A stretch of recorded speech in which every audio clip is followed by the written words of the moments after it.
कांग्रेस वाले खुद को देश का मालिक समझते हैं। कांग्रेस के शाही परिवार का अहंकार आज देश ने फिर देखा है।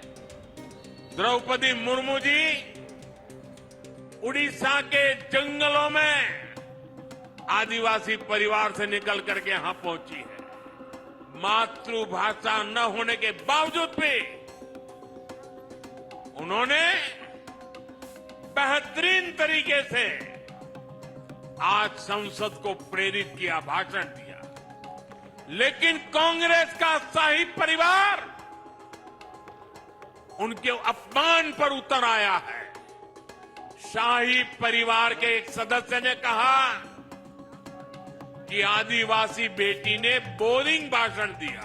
दूसरी सदस्य तो इससे भी एक कदम आगे बढ़ गई। उन्होंने राष्ट्रपति जी को पुअर थिंग कहा। ये देश के 10 करोड़ आदिवासी भाई बहनों का अपमान है। साथियों, कांग्रेस और आपदा दोनों अहंकार की पराकाष्ठा के प्रतीक है। ये आपदा वाले खुद को दिल्ली का मालिक बताते हैं, बहनों को कहते हैं कि वो उसका रक्षा कवच है। मोदी कहता है बहनें मेरे रक्षा कवच है।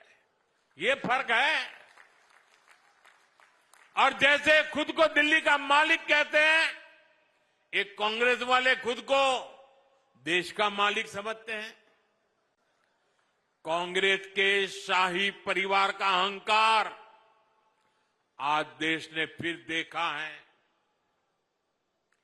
आज हमारे सम्मानीय राष्ट्रपति द्रौपदी मुर्मू जी ने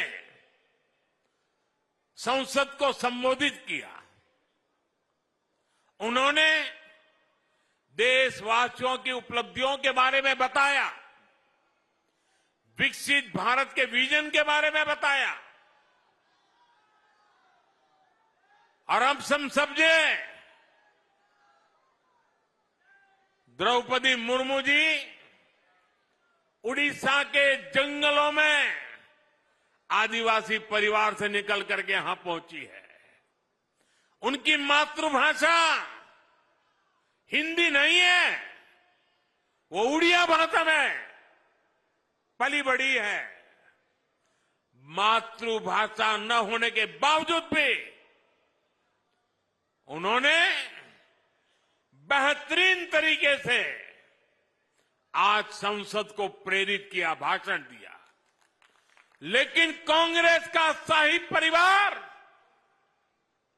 उनके अपमान पर उतर आया है। शाही परिवार के एक सदस्य ने कहा कि आदिवासी बेटी ने बोरिंग भाषण दिया।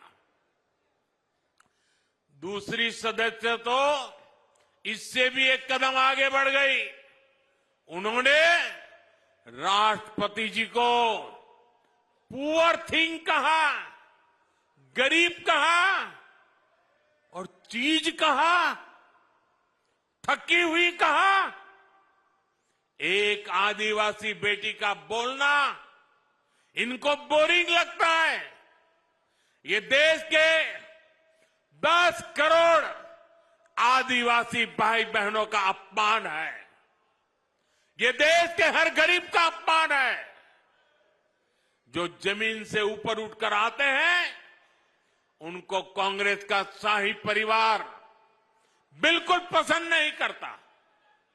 गरीब, दलित, आदिवासी, ओबीसी समाज से जो भी लोग आगे बढ़ते हैं, उनको ये कदम कदम पर अपमानित करते हैं।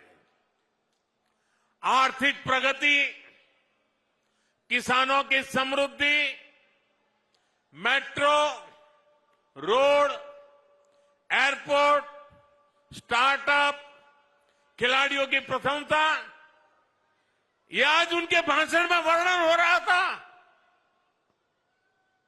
उनको ये भी बोरिंग लगता है। लोगों को गाली देना, विदेशों में भारत को बदनाम करना और अर्बन नक्सलियों की बातें, ये उनको ज्यादा अच्छी लगती है।